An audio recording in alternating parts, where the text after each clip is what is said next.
ভোটের মুখে হুগলির পান্ডুয়ায় বোমা বিস্ফোরণের ঘটনায় মৃত্যু ঘিরে তোলপাড় গোটা রাজ্যে। সোমবার মৃতদের পরিবারের সঙ্গে দেখা করতে পান্ডুয়ায় যান হুগলির বিজেপি প্রার্থী লকেট চট্টোপাধ্যায়। আর তা নিয়ে একটি ভিডিও পোস্ট করেছেন লকেট, যেখানে একদিকে লকেটকে দেখা যাচ্ছে মৃতদের পরিবারকে সান্ত্বনা দিচ্ছেন, আর তার পাশে আরেকটা ভিডিও যেখানে তৃণমূল প্রার্থী রচনা বন্দ্যোপাধ্যায়কে এই ঘটনা প্রসঙ্গে বলতে শোনা যাচ্ছে যে একটা বাড়িতে অঘটন ঘটেছে। সেটা কি কারণে ঘটলো, বোমা কোথা থেকে তৈরি হলো, এতে কারা জড়িত রয়েছে তা নিয়ে এত সময় আমার নেই। ওর প্রচুর সময় আছে, যা নিয়ে বিতর্ক একেবারে তুঙ্গে। তৃণমূলের দাবি যে গোটা ভিডিওটা আসলে এডিট করা হয়েছে। আসলে রচনা বন্দ্যোপাধ্যায় যা বলেছেন তা পুরোটা না চালিয়ে কাট করে ভিডিওটা তৈরি করেছে বিজেপি। পুরোটাই তৃণমূলকে বেলাইন করার জন্য ষড়যন্ত্র করেছে। হুগলির পান্ডুয়ায় বোমা বিস্ফোরণ কাণ্ডে মৃত্যুর ঘটনাটি নিয়ে রচনা এবং লকেট এই দুই রাজনৈতিক এই প্রার্থীর মধ্যেই একেবারে তরজা হচ্ছে তুঙ্গে। সোমবার পান্ডুয়ায় মৃতদের পরিবারের সঙ্গে দেখা করতে চান হুগলির বিজেপি প্রার্থী লকেট চ্যাটার্জি। সেখানে দীর্ঘক্ষণ মৃতদের পরিবারের সঙ্গে কথা বলেন তিনি, আর তা নিয়ে রাজ্যের শাসক দলকে বিঁধেছেন লকেট। তবে তিনি নিজের ফেসবুকে এই ঘটনাকে নিয়ে একটি পোস্ট করেন, যেখানে একদিকে তিনি আর অন্যদিকে রচনা বন্দ্যোপাধ্যায়। যেখানে রচনাকে বলতে শোনা যাচ্ছে যে একটা বাড়িতে অঘটন ঘটেছে, সেটা কি কারণে ঘটলো, বোমা কোথা থেকে তৈরি হলো, এতে কারা জড়িত রয়েছে তা নিয়ে এত ভাবার সময় আমার নেই। ওর প্রচুর সময় আছে, যা নিয়ে বিতর্ক হচ্ছে তুঙ্গে। তৃণমূলের দাবি যে গোটা বিষয়টা আসলে এডিট করা হয়েছে। बाद में बात करता हूँ, मैं फिर बताता हूँ। अभी मैडम के साथ में हूँ।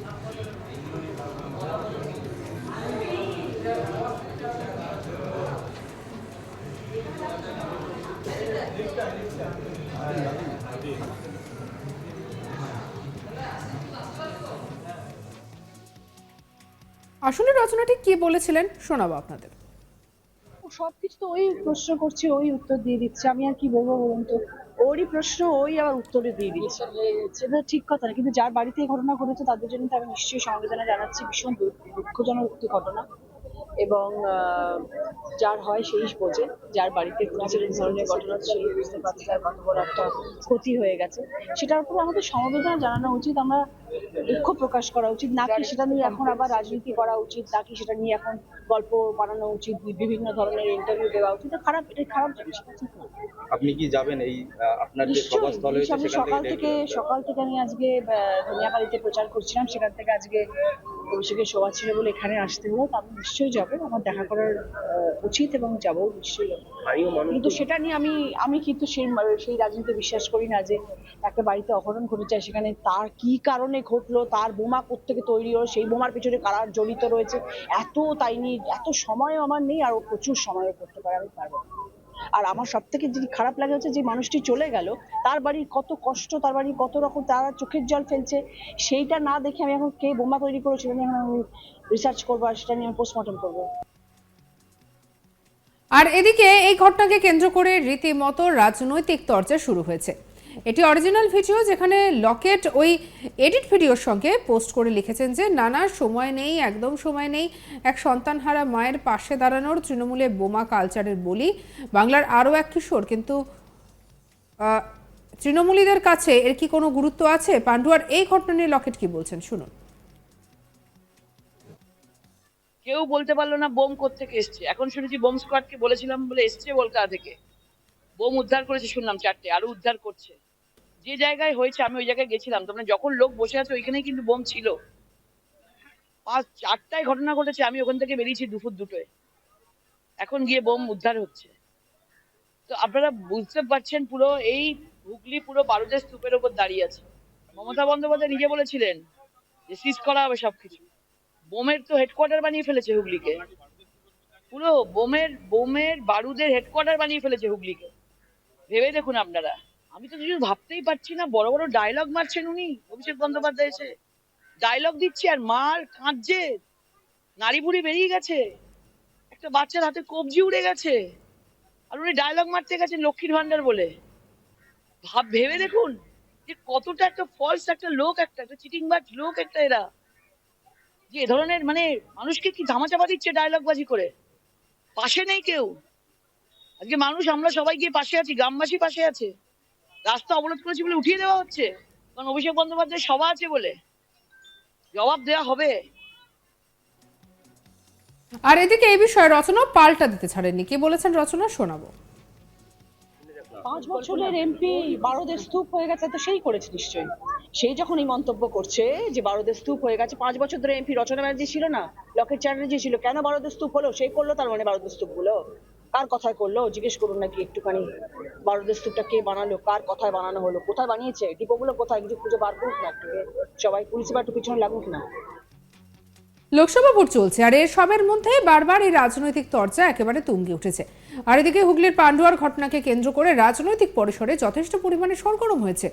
ভোটের মুখে হুগলির পান্ডুয়ার বোমা বিস্ফোরণের ঘটনা এবং মৃত্যুর ঘটনা ঘিরে রীতিমতো তোলপাড় গোটা রাজ্য। সোমবার মৃতদের পরিবারের সঙ্গে পান্ডুয়ায় যান দেখা করতে হুগলির বিজেপি প্রার্থী লকেট চ্যাটার্জি।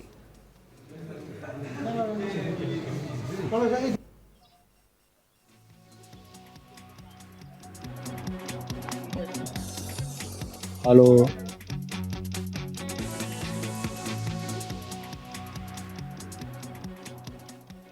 আর তা নিয়ে একটি ভিডিও পোস্ট করেছেন লকেট, যেখানে একদিকে লকেটকে দেখা যাচ্ছে মৃতদের পরিবারকে সান্ত্বনা দিতে, আর তার পাশে আরেকটা ভিডিও যেখানে তৃণমূল প্রার্থী রচনা বন্দ্যোপাধ্যায়কে এই প্রসঙ্গ সম্পর্কে বলতে শোনা যাচ্ছে যে বাড়িতে অঘটন ঘটেছে সেটা কি কারণে ঘটলো, বোমা কোথা থেকে এলো, কোথা থেকে তৈরি হলো, এতে কারা জড়িত রয়েছে তা নিয়ে আমার এত ভাবার সময় নেই। তবে এই ঘটনাকে কেন্দ্র করে রীতিমতো উত্তেজনা ছড়িয়েছে। তবে লকেট চ্যাটার্জি কি বলেছেন শুনুন। কেউ বলতে পারলো না বোম কোত্থেকে এসছে। এখন শুনেছি বোম স্কোয়াডকে বলেছিলাম বলে এসছে কলকাতা থেকে, বোম উদ্ধার করেছে শুনলাম 4টে, আরো উদ্ধার করছে। যে জায়গায় হয়েছে আমি ওই জায়গায় গেছিলাম, তোমরা যখন লোক বসে আছে ওইখানেই কিন্তু বোম ছিল। 4টায় ঘটনা ঘটেছে, আমি ওখান থেকে বেরিয়েছি দুপুর 2টোয়, এখন গিয়ে বোম উদ্ধার হচ্ছে। তো আপনারা বুঝতে পারছেন পুরো এই হুগলি পুরো বারুদের স্তূপের উপর দাঁড়িয়ে আছে। মমতা বন্দ্যোপাধ্যায় নিজে বলেছিলেন যে সিজ করা হবে সবকিছু। বোমের তো হেডকোয়ার্টার বানিয়ে ফেলেছে হুগলিকে, পুরো বোমের বারুদের হেডকোয়ার্টার বানিয়ে ফেলেছে হুগলিকে। ভেবে দেখুন আপনারা, আমি তো কিছু ভাবতেই পারছি না। বড় বড় ডায়লগ মারছেন উনি, অভিষেক বন্দ্যোপাধ্যায় এসে ডায়লগ দিচ্ছে আর মার কাঁদছে, নাড়ি বুড়ি বেরিয়ে গেছে, একটা বাচ্চার হাতে কবজি উড়ে গেছে, আর উনি ডায়লগ মারতে গেছেন লক্ষ্মীর ভান্ডার বলে। ভেবে দেখুন যে কতটা একটা ফলস একটা লোক, একটা চিটিংবাজ লোক একটা এরা, যে এ ধরনের মানে মানুষকে কি ধামাচাপা দিচ্ছে ডায়লগ বাজি করে। পাশে নেই কেউ। আজকে মানুষ, আমরা সবাই গিয়ে পাশে আছি, গ্রামবাসী পাশে আছে। রাস্তা অবরোধ করেছি বলে উঠিয়ে দেওয়া হচ্ছে, কারণ অভিষেক বন্দ্যোপাধ্যায়ের সভা আছে বলে। জবাব দেওয়া হবে। সঙ্গে রাখুন আজ তাক বাংলাকে, সাবস্ক্রাইব করতে ভুলবেন না।